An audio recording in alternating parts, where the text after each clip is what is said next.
Parliament of World Religions and the wonderful panel I'm having here.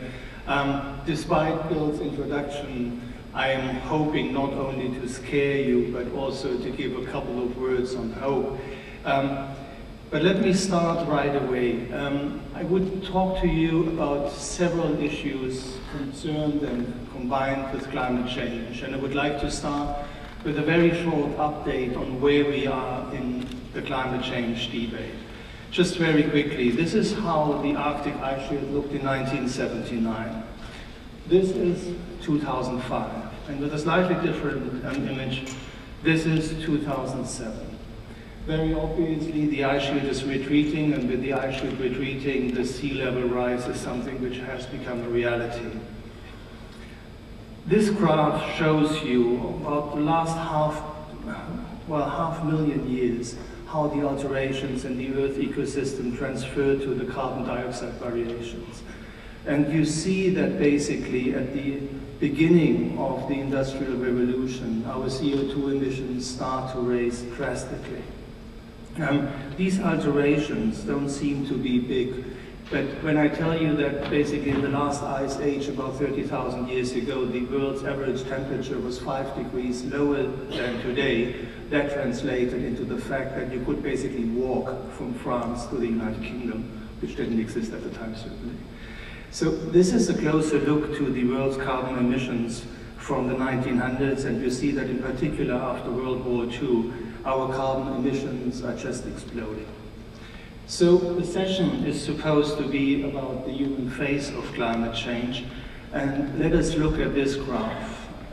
This graph comes from one of the world's biggest reinsurance companies, so it's not simply scientific, but it comes from the corporate side that actually has a vested interest in assessing risk and obviously paying for risk to materialize. The red line is a baseline of earthquakes. Earthquakes for the simple reason because they are clearly not connected with climate change. You see a slight increase in the numbers in the relative loss from earthquakes, which is a function of the increasing world population. But what you can clearly see is that the increase in windstorms and floods are exponentially higher. So we witness about an increase of, since 1980s, of 40% of natural disasters. And maybe it's about time to rethink the notion of a natural disaster, because as the fourth progress report of the Intergovernmental Panel on Climate Change stated, we are talking about man-made climate change. This is the 6 basic points of a congress that took place in Copenhagen beginning of this year. It's not the COP15 conference that is about to start beginning of December, but a scientific update done by 2,500 climate scientists in Copenhagen. I don't want to go into details, but 2 things are really striking. I've been at this conference, I've seen many of the presentations. I haven't seen a single presentation where the result was not everything is happening much faster than we thought, and everything is much more intense than we thought. And what I find remarkable in these conclusions are the key messages number 2 and number 4, that basically the scientists are now starting to talk about social and environmental disruption, and they're also talking about the equity dimension of climate change. And I will come to that in a moment. This is a statistic that shows you basically on the left-hand side how the reasons for concerns, how the risks were assessed in 2001. On the right-hand side, how they are assessed in 2009. The green line represents 2 degrees global warming, which is largely accepted as the limit that should not be crossed. And I will also come to the 2 degrees guardrail. Now, the color obviously shows you the amount of risk. And while in 2001, some risks were believed to be extremely low, like the risk of large-scale discontinuities, which would mean events like the melting of the entire polar ice, or the melting of the Himalaya glaciers that feed drinking water for 1 billion people. You see on the right-hand side that we now believe this is much more likely already at 2 degrees than we thought before. Same is true for other assessments, like extinction of biosystems. The Great Barrier Reef is one of the candidates that will disappear first. The risk of extreme weather events that already with 2 degrees Celsius, as you see on the right-hand side, is assessed to be high to extremely high, and so on. I hope that this video works. I think we don't have sound. No, I'm skipping this one. You see a result that was recently, and I have 2 examples here from Australia, since this is our host country. This is the Sydney Bridge and the dust storm earlier this year, something that is unprecedented in Australia. This is not somewhere in the developing world. This is Canberra, the western suburb outskirts, after forest fires, I believe in 2002. Brings me to the second point.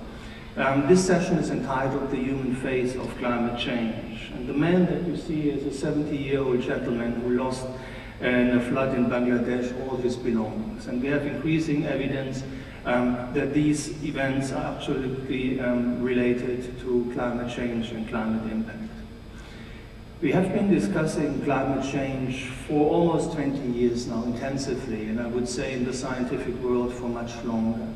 But what we now understand is that in the meantime, while we are discussing, and bear in mind that the Conference of State Parties in Copenhagen in December is number 15 in a long row after the Rio conference that already acknowledged the problem, that in the meantime the human impact of climate change has become a reality. The Global Humanitarian Forum I'm here to represent published earlier this year a study called The Anatomy of a Silent Crisis. I have a copy here, but you can also download a copy from our website, which was trying to put numbers and actual evidence to what we call the human face of climate change. And the result of the research we commissioned is really staggering. It found that over 300,000 people are dying every single year already today as a result of climate change. What we are having is basically an Indian Ocean tsunami on a yearly basis of victims from climate change without people actually taking notice. And I'm coming to why we call that a silent crisis in a moment. Another finding was that more than 300 million people are actually severely affected by today from climate change. Over 500 million to be in extreme risk, and economic losses of 125 billion US dollars a year. Now, this number, and we are so overflooded with numbers that it's very hard to assess what that really means.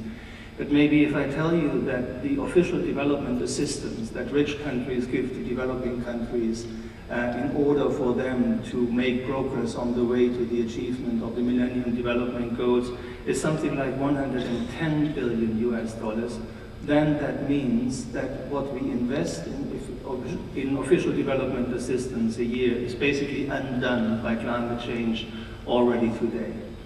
And that is obviously leading to migration, and we calculate that some 26 million climate displaced people are already today on the move because they can't stay where they used to stay for a long time, and approximately 1 million more people are forced to move every single year.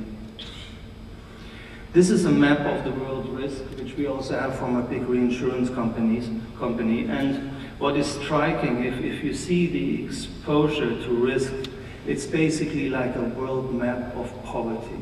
It shows you that being exposed to climate change risk is not only a factor of the situation where you are geographically, but it's also a function of vulnerability. And the simple formula is that poverty equals vulnerability. If you think about an event like Hurricane Katrina, which happened to happen in a very rich country, it also affected the world's poorest, and the poorest of this country. And it shows you clearly that there is a combination between poverty and vulnerability.